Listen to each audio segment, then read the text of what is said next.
What's up, guys? I'm Emily, and today I'm here with Will, and today we're going to be discussing some Delaware female sports. Yes, we are. Who doesn't love it? I know, and they've been absolutely phenomenal this year, Emily. I'm sure you know. But we're here to talk about women's lacrosse and softball, the two big spring sports here at Delaware, because they have been nothing short of spectacular. Yeah, I think both of them had absolutely amazing seasons. So let's just get started. Should we start with lacrosse? Let's do women's lacrosse. Yeah, I mean, how about the fact that they finished the regular season winning 7 of their last 10 regular season games? Yeah. 7.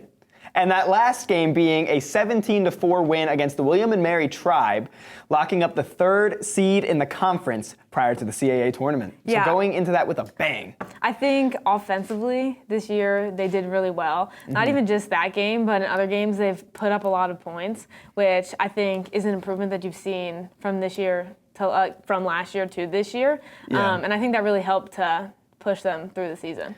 Yeah, I think it really did. And especially, they scored 17 goals in that game. They did lose to Drexel in the first round, but that was 11 goals. That's still pretty great as far as lacrosse goes. And Drexel just overwhelming them offensively being the reason for that loss. But, I mean, there were so many great players on the roster. I know Delaney McDaniel, Aaron Gormley, and Morgan Gore all earned all CAA second team honors, while Lulu Rishko and Kennedy Radzul landing on the all-rookie team. So that casts a pretty bright forecast for the future of women's lacrosse, too, when you have those young players that are going to pave the way.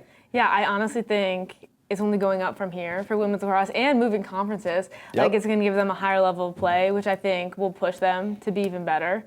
And McDaniel, like you said, she was 3rd overall in the CAA for assists. That's amazing. So that's also pretty impressive. It is. Yeah. You can't score a goal without an assist. Most of the time. So true. Most of the time. So true. You need the assist. Yeah, and you said with their loss against Drexel, the fact that they even put up that many points, is still impressive in itself. And I'm pretty sure Drexel won Yes. the CAA. So, it's not as bad of a loss when you lose to the person who wins the championship. Exactly. So. And Drexel is just a powerhouse in women's lacrosse. Everyone knows that. They're a powerhouse in a lot of sports. And Delaware put up a good fight.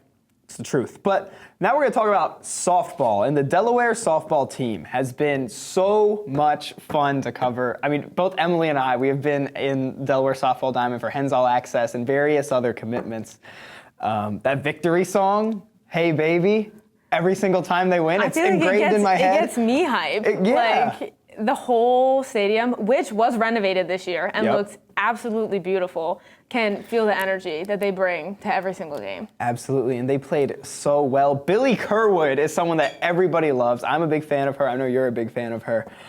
She had one of the greatest ERAs in the CAA this year, and Delaware's team ERA being around 2. The next team had a 3 in the CAA in their ERA. So Delaware was just so great. They did come up short in the CAA tournament, but they were regular season champions. Yeah, that seems to be the theme here that we're talking about, having a really good regular season, but also go back to the beginning of their regular season with their win against Michigan. That was insanely impressive. I remember seeing that post that they won, and I was like, yep, I go there. I go to Delaware. That was so exciting. It went from being Delaware, who oh yeah, they'll play Penn State and lose in football or whatever, but so they're going to play a team like Michigan, they're probably going to lose, but nope, not this time. We're changing what it means for a team to play Delaware. Now we're the feared ones. Yes, and exactly. That's what matters. Yeah, I think moving up again in the conference is also going to be really good for softball, because I think the past couple of years in the CAA, they kind of always have remain towards the top. So I think it's going to be good for them to sort of get a different level of play. Yeah, I mean, 3 out of the last 4 years they were the regular season champions. So, I mean, like you just said, they've been at the top for a while. We're too good for the CAA, if you will. In that last series against Towson, who do not deserve to have their name said right after that performance that they put up, where Delaware sweeping the series and walking off the big win in the last game.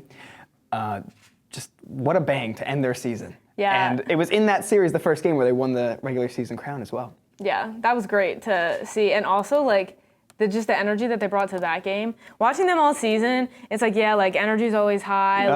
like making everyone hype, and then somehow they like raise the bar even higher. More than which- what you think they could do. Exactly. So it is super impressive, and it's been super fun to see them play. Obviously, they love the sport so much. Yeah, and yeah, that's the thing. It's just fun to watch somebody love a sport that much. Yeah. And I'm gonna miss the seniors. You know, Billy Kerward, Morgan Hess. I think there were 5 total seniors. Cahalan. They were all so great, but they'll be missed. But great performance all around. Definitely. And it's been so much fun to sit here and talk about that today. But that's all we have. So now let's hit it off to the HSN comedy skit.